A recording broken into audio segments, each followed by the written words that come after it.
हरे कृष्णा। कैसे हैं आप?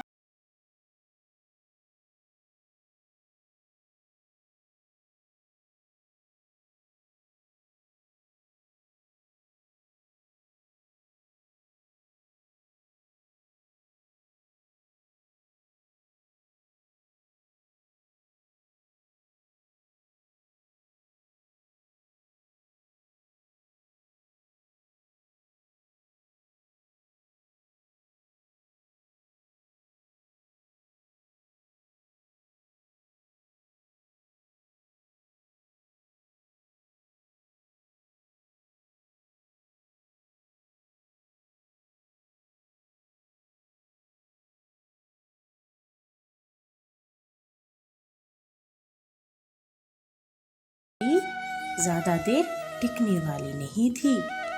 आखिर ऐसा क्यों?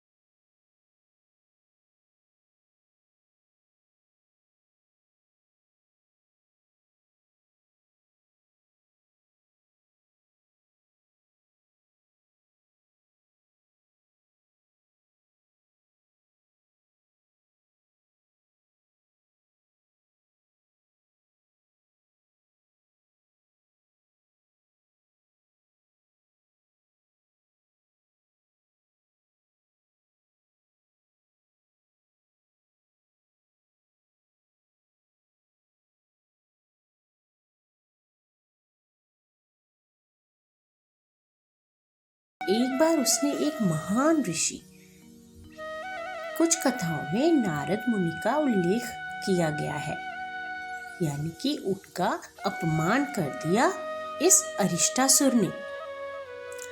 ऋषि ने क्रोधित होकर उसे श्राप दे दिया, तू अपने अहंकार के कारण एक भयंकर बैल राक्षस बनेगा और तेरी मुक्ति केवल भगवान के हाथों ही होगी।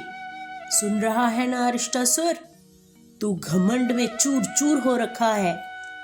श्राप मिलते ही वह असुर तड़प उठा और धीरे धीरे उसका शरीर विकराल बैल में बदल गया। तभी से वह अरिष्टासुर कहलाया। तो बच्चों, हमारी इस कृष्ण लीला में अरिष्टासुर ने क्या किया? मथुरा में बैठा कंस पहले से ही क्रोधित था, जो कि हम सब जानते हैं। उसके भेजे हुए कई राक्षस मारे जा चुके थे ना। उन सबको किसने मारा?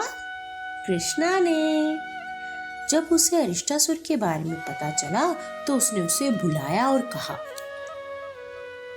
अगर तू सच में शक्तिशाली है तो वृंदावन जा और कृष्ण को मार दे। अरिष्टासुर के भीतर भी बदला और घमंड था। वह तुरंत तैयार हो गया। एक दिन अचानक धरती जोर जोर से कांपने लगी, गायें डरकर भागने लगी, पेड़ हिलने लगे और आकाश में अजीब सी गर्जना गूंजने लगी। तभी दूर से एक विशाल काला बैल दिखाई दिया। वह था अरिष्टासुर। उसके सिंग तलवार की तरह नुकीले थे, आंखें आग की तरह जल रही थी और उसके कदमों से जमीन फट रही थी। गोपियां, ग्वाल बाल सब घबरा उठे और चिल्लाने लगे, कृष्णा हमें बचाओ, कृष्णा हमें बचाओ। श्री कृष्ण मुस्कुराए और बोले, डरो मत।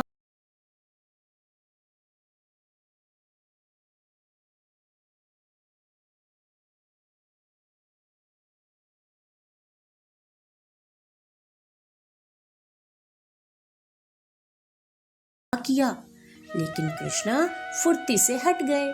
उन्होंने उसके सिंग पकड़ लिए और उसे पीछे धकेल दिया। धरती पर दोनों के बीच भयंकर युद्ध शुरू हो गया। अरिष्टासुर बार बार हमला करता, लेकिन कृष्ण हर बार उसे मात देते। एक समय ऐसा आया जब कृष्ण ने उसके सिंग पकड़कर उसे जोर से घुमा दिया और पूरी ताकत से जमीन पर पटक दिया। अरिष्टासुर उठने की कोशिश करता रहा, लेकिन अब उसकी शक्ति खत्म हो रही थी। अंतिम क्षणों में अरिष्टासुर की आंखों से घमंड गायब हो चुका था। उसने मन ही मन भगवान से प्रार्थना की, प्रभु मुझे क्षमा करें, मुझे मुक्ति दें। श्री कृष्ण ने उसे अंतिम प्रहार किया और उसी क्षण उसका राक्षसी शरीर समाप्त हो गया।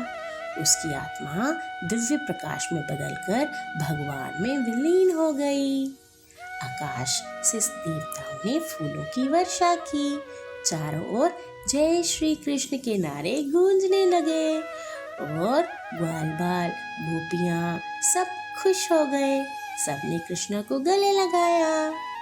गायें भी उनके पास आकर प्रेम से रंभाने लगी। वृंदावन फिर से सुरक्षित हो गया। तो बच्चों, आज की इस लीला से कान्हा ने हमें क्या सिखाया? अहंकार इंसान को राक्षस बना देता है। भगवान ही सच्ची मुक्ति का मार्ग है। बुराई का अंत निश्चित है। तो प्रेम से कमेंट में जरूर लिखें, हरे कृष्णा।